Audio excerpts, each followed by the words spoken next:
안녕하십니까. 인문학당 달리 박선정입니다. 오늘은 제가 이 인문학 강좌의 마지막 시간이어서요. 제 이야기로 한번 이야기를 해볼까 합니다. 약간 좀 쑥스럽기는 하지만 제가 작년이지 싶습니다. 에세이를 한 권을 냈어요. 제가 이전에는 뭐 주로 전문서적 이런 거를 하다가 제 이야기를 써서 에세이를 출판을 했는데 뭐 아무도 저자와의 만남 이런 걸 부르지를 않아서 제가 이제 할 수 없이 제가 오늘 제 스스로가 이렇게 제 책을 들고를 나왔습니다. 사실 좀 부끄럽기도 하고요. 그리고 이제 이 책이 1인 출판사, 또 부산에 있는 작은 1인 출판사에서 책이 나오기도 했고, 그러다 보니까 뭐 홍보 이런 것도 사실 잘 안 되기도 하고, 원래가 취지 자체가 이 책을 출판하게 된 배경이 그 출판사 대표님께서 이 책 한번 우리가 내보자. 이유는 젊은이들에게, 특히나 뭐 어디 힘든 아이들, 이런 아이들에게 이 책을 좀 보내주자, 이런 취지로 말씀을 하셨거든요. 그러면서 저보고 조금 더 큰 그런 출판사 연결해 줄 수 있다, 그렇게를 얘기를 하시는데, 그 작은 출판사에서 큰 출판사 연결해 줄 수 있다, 이렇게 얘기할 때 그 마음이 어떻겠습니까? 그러니까 이제 제가 또 의리 하나로 이제 이 1인 출판사에서 책을 냈고요. 그러다 보니까 책 자체가 그렇게 제 마음에는 쏙 드는데, 많은 분들은 다른 책이랑을 비교를 했을 때 글쎄 뭐 책이 그렇게 이쁘지만은 않은지, 어쨌든 그게 이제 겉이야기고요. 이제 이야기를 하는 거는 원래의 취지가 이 책을 이제 제가 제 이야기를 통해서를 해야 되겠다라는 이제 배경이 뭐였느냐면, 제가 많은 이제 젊은이들 또는 아이들, 이런 분들 또는 제 또래의 분들도 마찬가지고요. 만나다 보면 다들 가슴에 아픔이나 이런 거를 꾹꾹 누르고 사는 게 보이세요. 그리고 딱 저를 보면 어떻느냐면요, 제가 딱 봐도 있어 보이지 않습니까? 뭐 다이아몬드까지는 아니어도 뭐 은수저 정도는 딱 물고 나온 표도 좀 나고, 그다가 뭐 영문하겠다 그러고 박사라 그러고, 그러면 또 이 발음도 제가 영어도 좀 하거든요. 그러다 보니까 이 딱 보면 외국물도 좀 먹었을 것 같고, 그렇게들 보십니다. 그러다 보니까 뭐 그러니까 당신은 그 정도 얘기하지 않느냐, 뭐 그런 식으로 보시기도 하고 해서, 또는 우리 학생들도 마찬가지거든요. 뭐 선생님은 좀 뭐 편하게 쑥쑥쑥쑥 잘하시다 보니까 우리 마음을 어떻게 아세요? 라고도 얘기를 대놓고도 하시거든요. 그러다 보니 제가 사실은 꼭꼭 숨겨놨던 이야기들을 꺼내기 시작을 했습니다. 처음에는 강의에서 꺼내기를 시작했고요. 그러다 보니까 아이들의 눈빛이 달라지더라고요. 선생님도 저 마음을 아네? 뭐 이렇게가 되고, 그리고 외부에서도 마찬가지로 일반 이제 시민들이랑, 특히나 뭐 차상위 저소득층 이런 분들하고 이야기를 나눌 때 제가 제 얘기를 살짝 꺼내고를 하면, 아니 선생님이 그런 걸 어떻게 아세요? 이렇게를 해요. 그래서 내 얘기를 한번 써보자, 이런 의도로 이제 책을 썼는데요. 그 이야기를 오늘은 조금을 해보려고를 합니다. 그럼으로써 나만 힘든 게 아니구나, 또는 많은 분들이 다들 힘든 이야기를 꼭꼭 감추고도 사는구나. 그러니까 어쩌자 지금부터 앞으로 더 씩씩하게 살아보자, 이런 얘기를 한번 하려고 합니다. 뭐 제 자랑할 거 하나도 없고요. 뭐 저를 뭐 어떻게 제 얘기하는 거 사실 되게 싫어하거든요. 왜냐하면 저를 다르게 보기 시작을 할까 봐. 그런데 제가 지금부터 하는 이야기나 이런 거는 저의 뒷이야기, 지나온 이야기지 지금 현재의 이야기는 사실 또 아닌 거거든요. 다만 이제 그걸 가지고 누군가가 힘을 얻었으면 좋겠다, 또는 과거에 아직까지도 매여서 사시는 분들이 계세요. 그런 분들에게 그 과거 딱 이제 좀 정리하고 지금부터 열심히 살자, 이런 얘기를 한번 해보려고를 합니다. 뭐 책 제목이 그래 나는 소중하니까이라는 제목으로 해서, 이거는 제 친구가, 아주 친한 친구가 붙여준 제목이고요. 그리고 한 시골 소녀의 성장 이야기, 그거는 이제 그 출판사에서 붙여준 그 제목이기도 합니다. 일부가 영남 알프스 소녀로 시작을 해요. 제가 딱 보면 아주 도시적으로 생겼잖아요. 다들 그렇게 얘기를 하시거든요. 근데 제가 거의 태어나자마자부터 해서 한 10여 년 이상을 초등학교 졸업할 때까지를 제가 아주 시골에서 자랐었어요. 그 저희 어머니가 그 소위 중학교인지 고등학교인지 제가 책에는 고등학교라고 적어놨는데 나중에 보니까 중학교 졸업을 하시고 오신 것 같기도 해요. 그런데 제가 잘 모르거든요, 어머니를. 어머니가 저 전라도 순천에서 그때 그 자매들과 함께 어머니의 자매들과 함께 우리 부산에 돈 벌러, 그때 당시에 그 고무 공장이 부산에 많았다고 하거든요. 그 고무 공장에 돈 벌러 온 그 많은 그 아가씨들 중에 한 명이었나 봐요. 그러고는 이제 이 도시에 와서 한 남자를 만나게 됐어요. 저희 아버지가 허우대가 잘생기셨거든요. 그래가지고 저희 아버지랑 만나서 이제 결혼을 하고 저희 오빠를 낳고 저를 낳고 저희 언니를 낳고 저를 낳고 그때부터 이제 제가 이제 세상에 태어난 거죠. 그런데 이제 제가 태어나고 6개월쯤 되었을 때 저희 어머니가 돌아가셔요. 예. 뭐 그 어머니가 처음에는 공장 다니다가 그 다음에는 미싱, 거기서 배운 미싱으로 뭐 옷수선 같은 거를 하면서 저희 3남매를 키우셨고요. 그리고 이제 저희 아버지는 당시에는 백수였었고, 근데 단순히 그 정도가 아니라 이제 저희 아버지는 이후에도 그런 모습이 있었지만 저희 아버지를 뭐 디스하려고 이러는 건 아니고 저희 아버지는 소위 말하는 이제 폭력 아버지셨어요. 그러다 보니까 이제 제가 태어나자마자도 저희 어머니는 아마 되게 그 소위 요즘 얘기하는 폭력? 예, 이런 거에 시달리면서 사시다가 29의 어린 젊은 나이로 이제 세상을 떠나시고 저는 이제 그때부터 시골로 보내져요. 저희 할머니 손으로. 그러고는 이제 할머니와 할아버지와 더불어서 어린 시절을 쭉 보내왔어요. 그 할머니 할아버지랑을 살면서의 삶은요, 뭐 그렇게 저한테 뭐 그쵸, 저는 굉장히 긍정적인 성격이기는 한 것 같아요. 그게 어디서 나왔는지는 잘은 모르겠지만 저희 할아버지도 그때 당시에 그 시절에서는 그 가정 폭력을 휘두르셨거든요. 뭐 좀 기분 나쁘면 상 집어 던지고 이런 거. 근데 그게 사실 저희 집만의 문제는 아니고요. 약간 다반사였어요. 이웃집에서도 뭐 상 날아가는 소리가 들리고 이랬었거든요.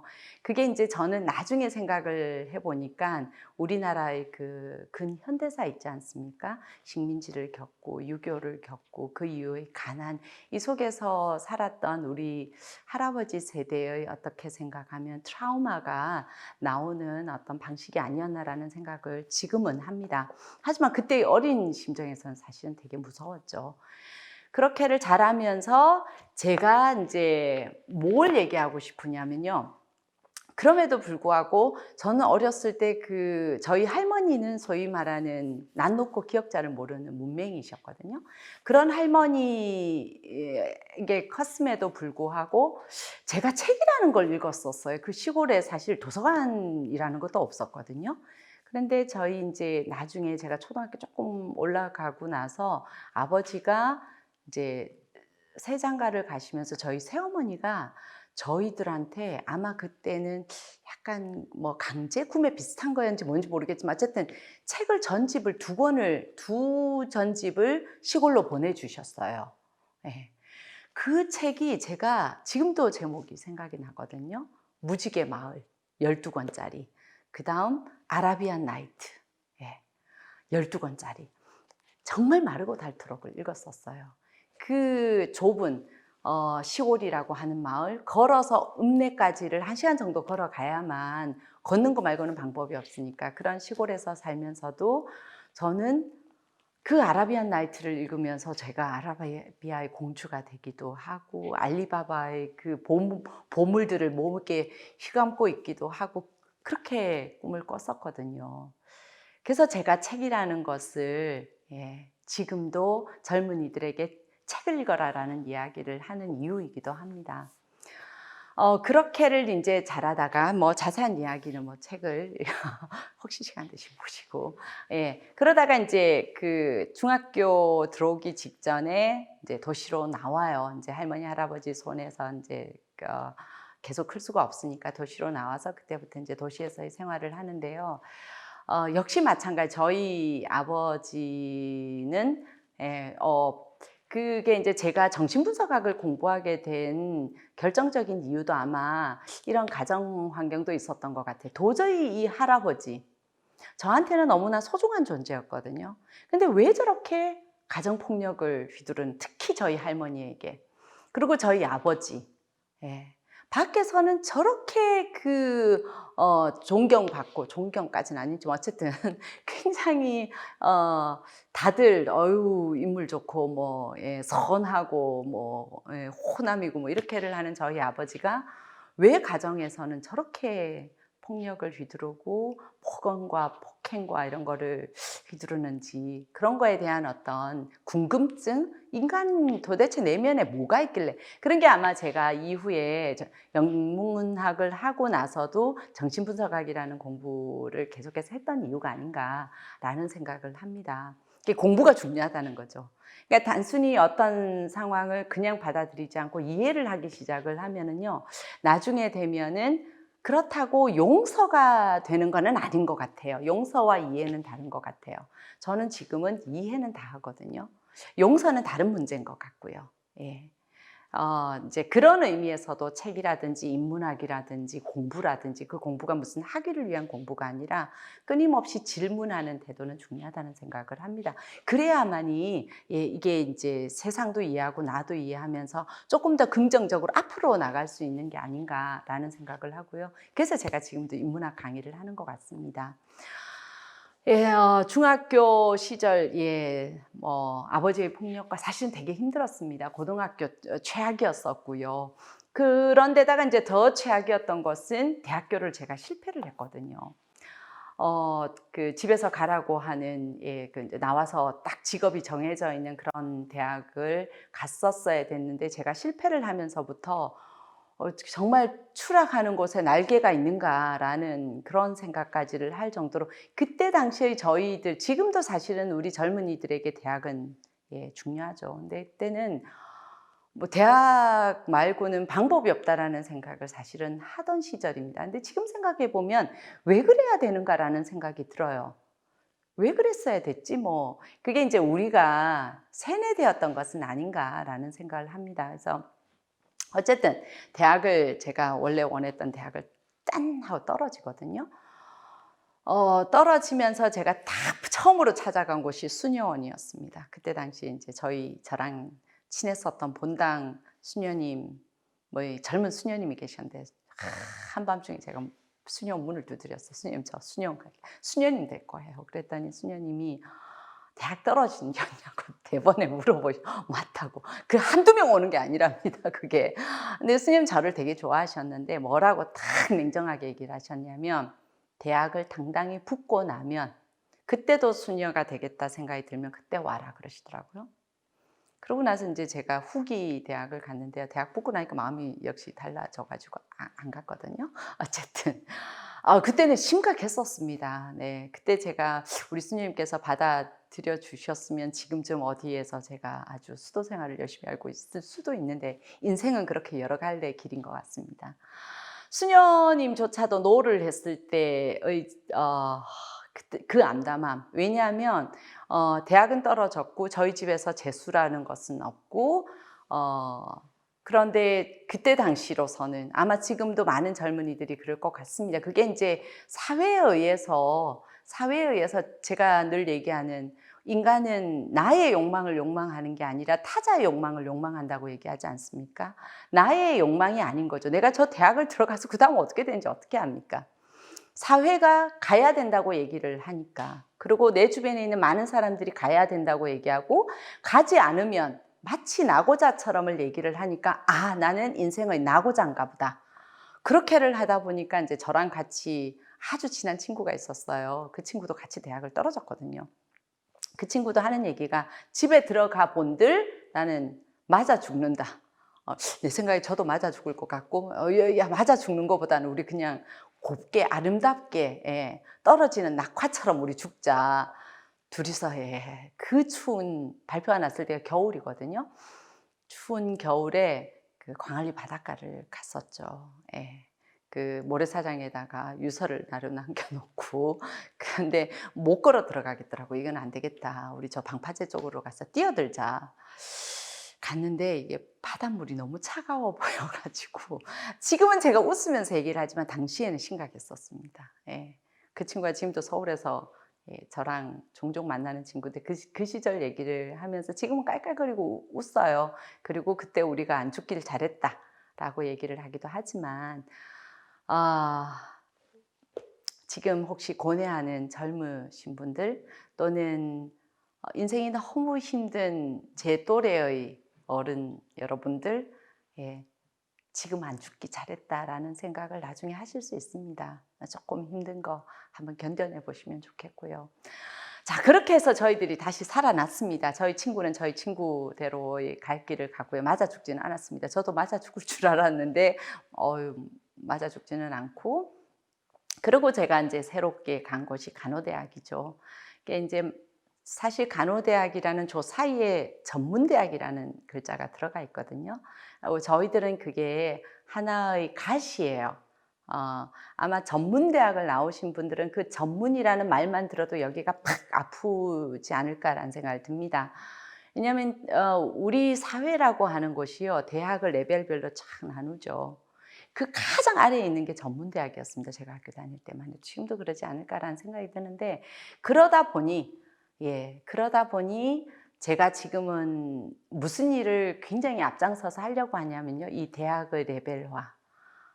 이거를 지우려고 하는 거에 굉장히 뭐 힘도 없지만 그럼에도 불구하고 굉장히 목소리를 내는 일인이 되어 있습니다. 아마 제가 처음에 그 대학을 들어가고를 했더라면 이런 사람이 이런 생각을 하지 못하지 않았을까라는 생각이 들고요. 그런 거 보면 하느님이 다 계획이 있으신 거죠. 그쵸? 그래서 간호대학을 갑니다. 어 그 최고에서 사실 최저로 떨어진 기분이었었어요. 대학을 다니는 내내 어디 가서 말도 못 꺼내고요. 집에서는요. 창피한 존재가 되어 있었습니다.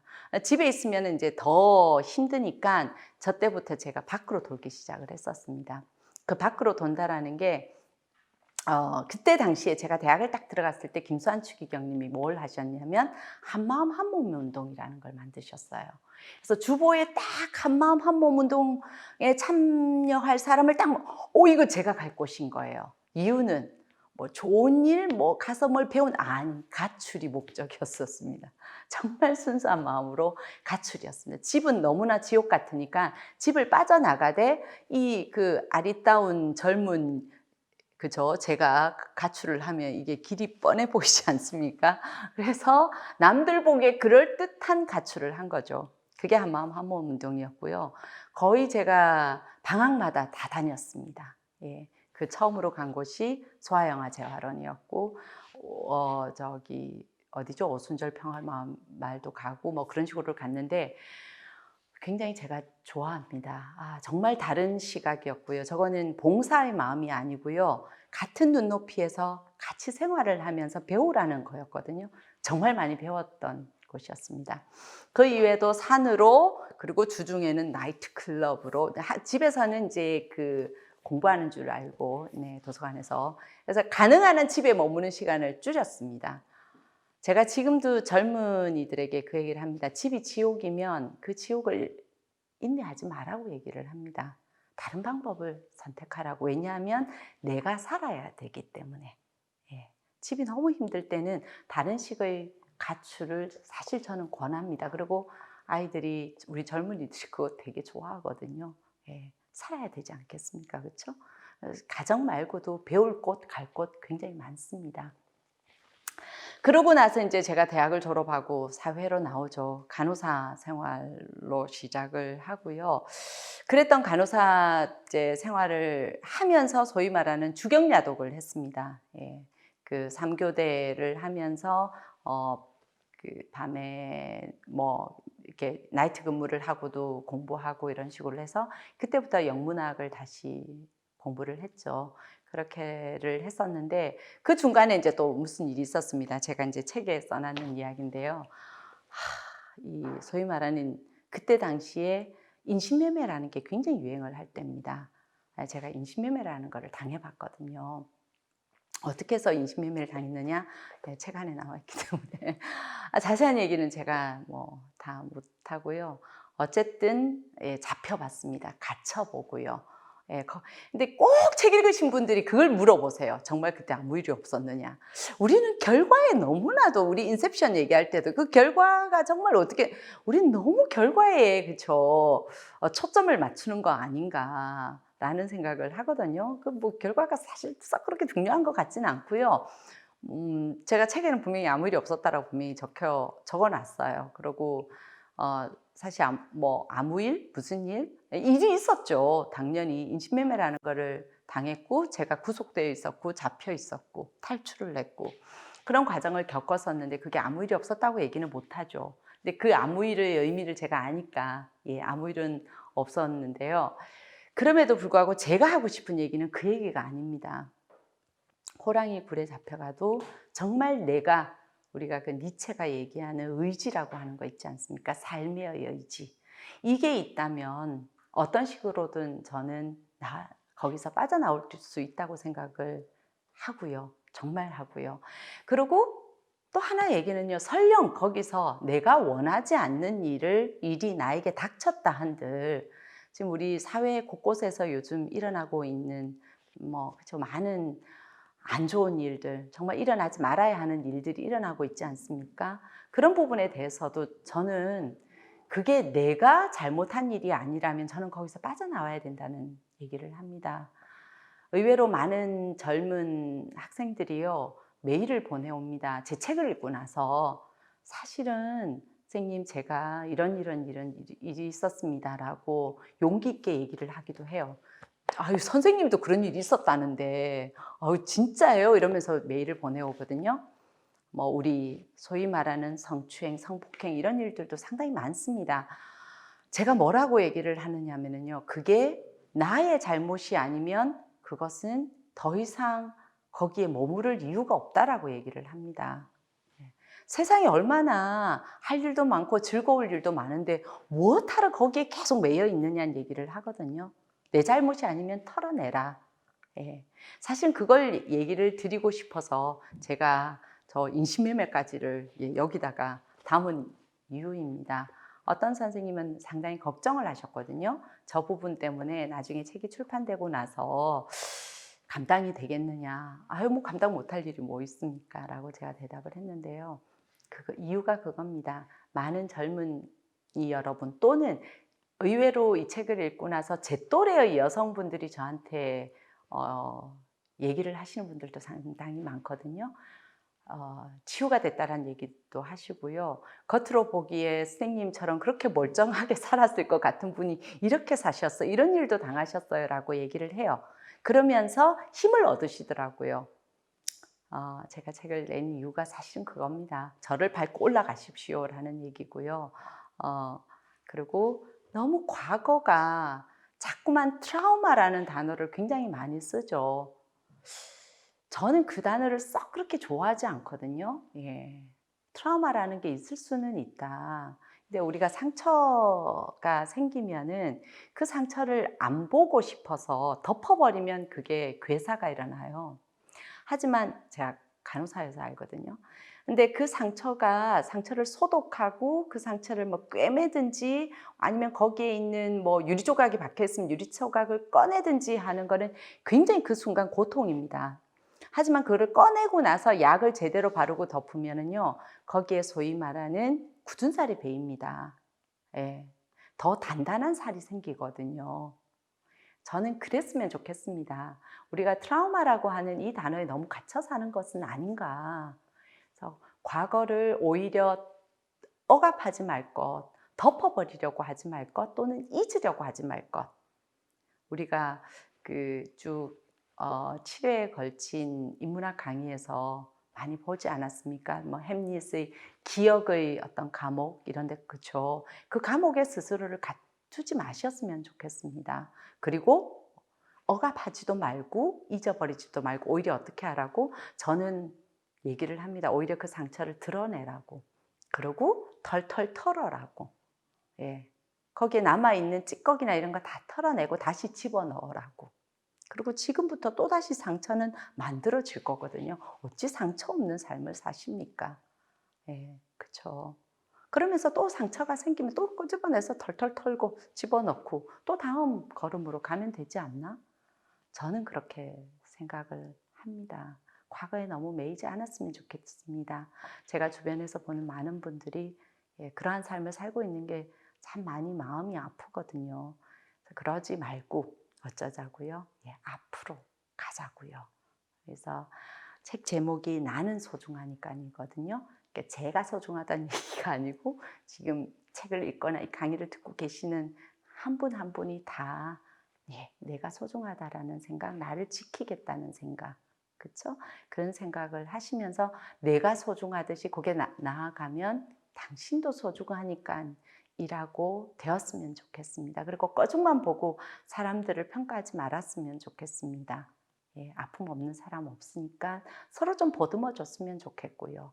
그래서 우리가 다 같이 소중했으면 합니다. 그런 의미에서 오늘은 예, 뭐 부끄럽지만 제 책 한 권으로 이렇게 마무리를 짓고자 합니다. 감사합니다.